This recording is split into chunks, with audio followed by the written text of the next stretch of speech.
Pompadours. This is a band who we found not so long ago, actually, and I was really taken by my first reaction to them. And they had a new song come out, and I thought, I'm going to check that out now. It's called Hikura Chigai, and well, whilst I was looking at this, I realised they've actually been shooting up in the world quite a lot. And considering this song came out 4 days ago and it's already got 60k views, I mean, massive respect to them. The last video we checked out from them was just them playing in a school classroom, and I figured, oh, it's an upcoming band.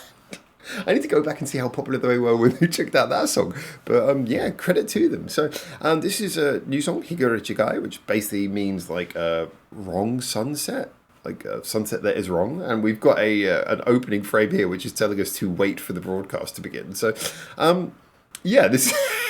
I feel like they're taking us in an interesting direction. I will say one of the other things that grabbed me about this is that I was looking at the thumbnail. I mean, I'm loving this thumbnail. It's not the first time we've ever seen like a screen capture style music video before.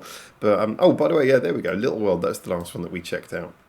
And that's got 86,000 views. How is that?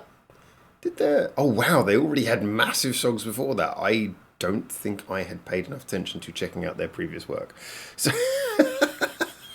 I just thought, oh, what's this band who's come up in my feed? And then it turns out, no, they're massive already.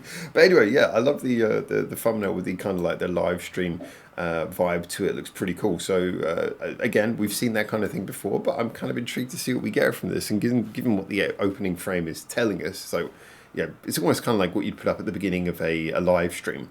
Like, wait for the live stream's about to go live now, kind of thing. All right, let's see what we get. Pompadours. Blow me away. Maybe. こんにちは。 Rooftop! 音入ってるかな？入ってそうだね。OK。ポンパドールズです。突然ですが、配信を始めます。Is this like a faux rooftop performance or a real rooftop performance? 今日は外でね、やります。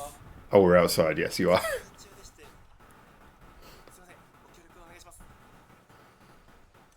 待ってました？ありがとう。じゃあそろそろね、始めようかな。Okay, それでは聞いてください。日暮れ違い。Oh, you can hear the audio switching.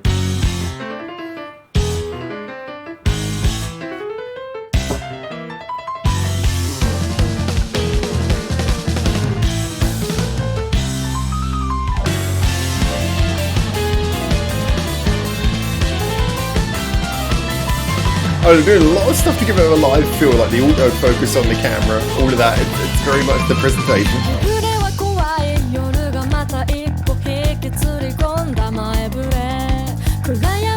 Everything except for show us the bass player.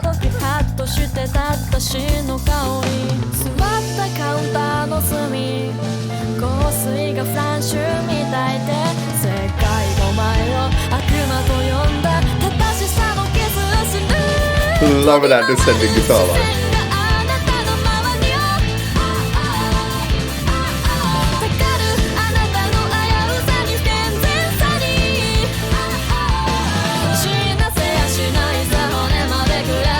This is a confusing video, but I will say I really like the song. Oh, hand on the camera lens. Are we going into like a Bibidaba Suisei kind of... Yeah, we are. We're going to have a bit of that. There's going to be interference now, right? Love the way the piano tone changed that.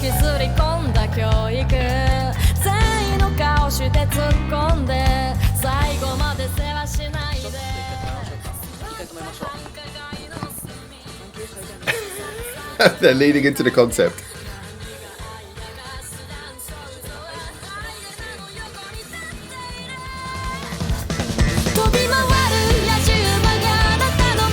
Okay.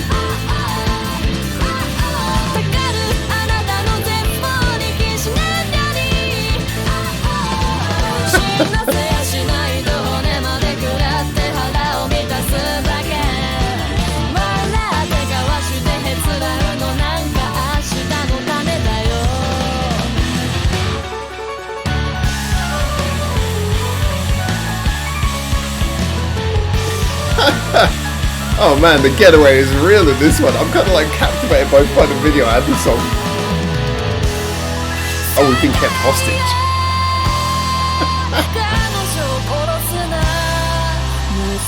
傷じゃ測れない狂気があるのだ世界よ私を許すな健全に隠したおぞましい狂気があるのだ本当に人を殺すのはどっちそれでは皆様お元気で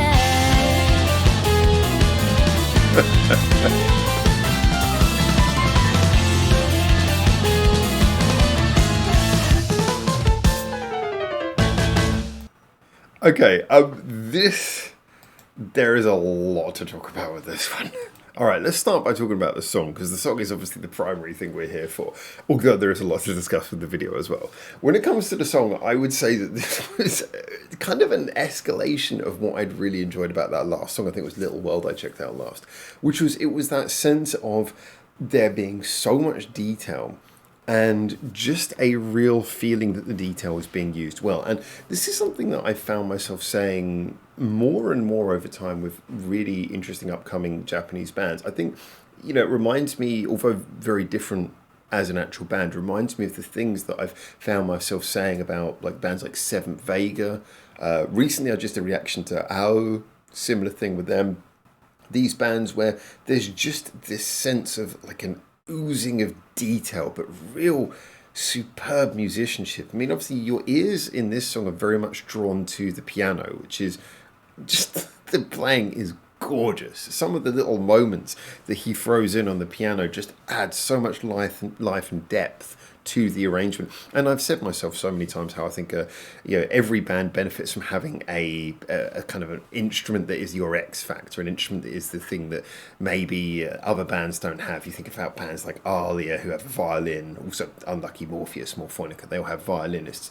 You think about bands who have keyboard players. You could take that even to something like Silent Siren, and then, you know, just having an instrument in there who's not bass guitar and drums and vocals is always a really strong thing to be able to add to your sound, because it gives you a bit of a unique quality. But there's just something about piano, the fact that you can have two hands on, you can have a lower mid section to the instrument and a higher section, you can basically be rhythm and lead at the same time. So I'm very close to the elevator. There's an elevator in the back room, so what can I say? And, you know, these aspects really kind of give you something that just thickens up the sound. But when they're played that well, it's so beautiful because there's so much nuance, so much flourish happening in the arrangement. But it wasn't just the piano. The guitarist, like the lead guitarist who we see on the right of frame here, he was adding some really cool little lines in there as well, some really nice sort of counter melodies as well. His guitar was quite low, but that was fine because he was adding these sort of subtle subliminal bits where there was that part where you could hear the piano sort of descending. I'm not sure exactly where. I was thinking it might have been about here, and he was just doing this really cool descending line on the guitar that just sounded super cool.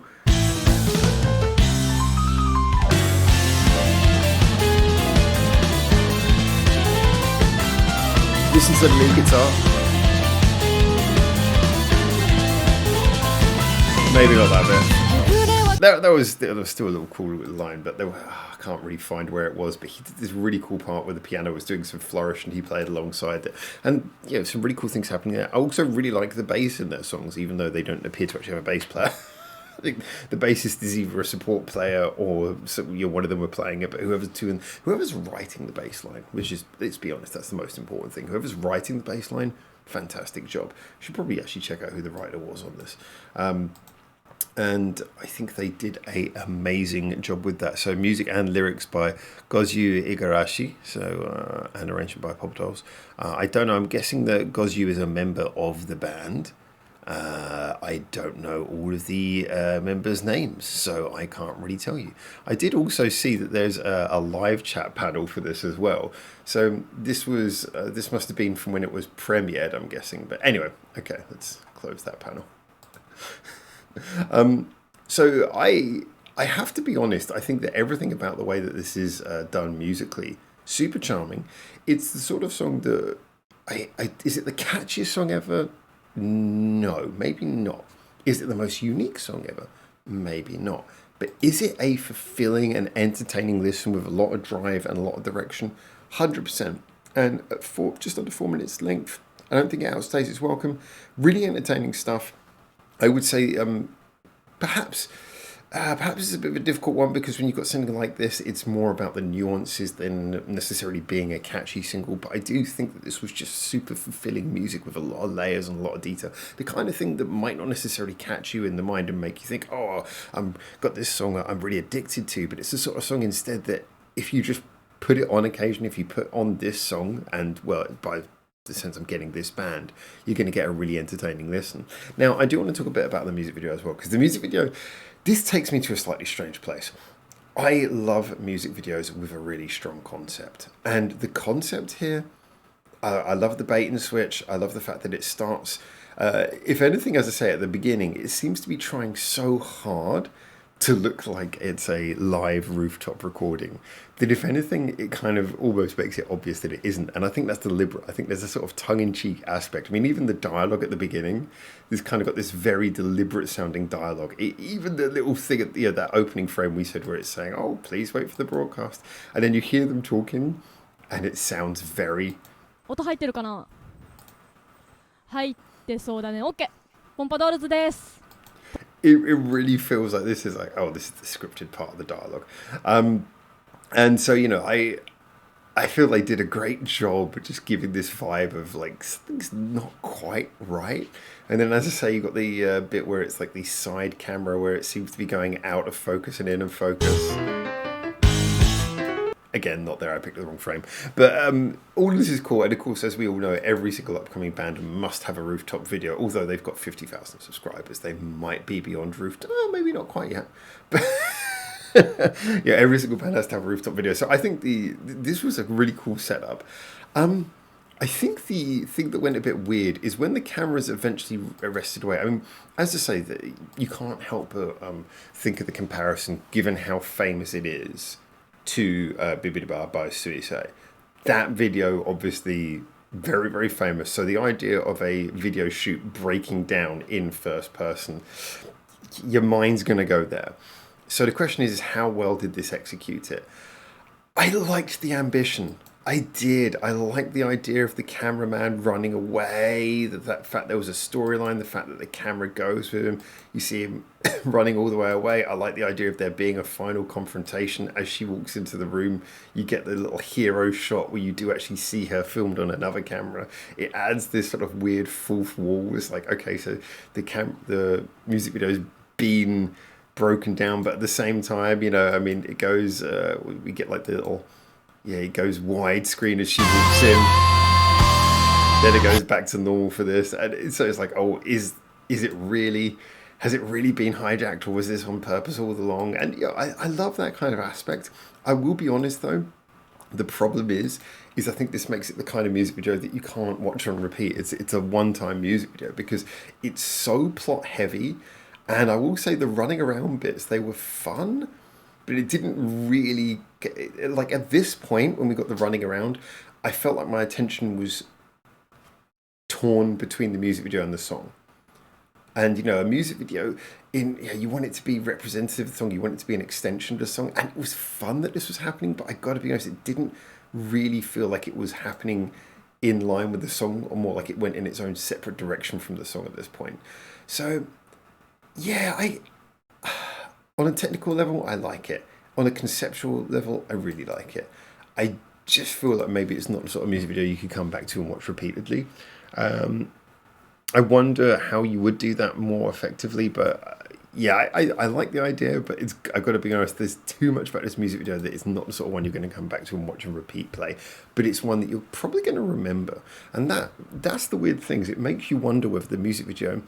and this I'm not saying as a negative, this I'm saying as an observation. You wonder if the music video, in a way, is achieving the opposite thing from the song. Because as I said, the song itself is a masterclass in execution. Yeah, it's beautifully executed, it's got details and everything. But it's not the sort of song that's designed to be catching in your head as like a super catchy song. It's just a really well executed song with detail and nuance.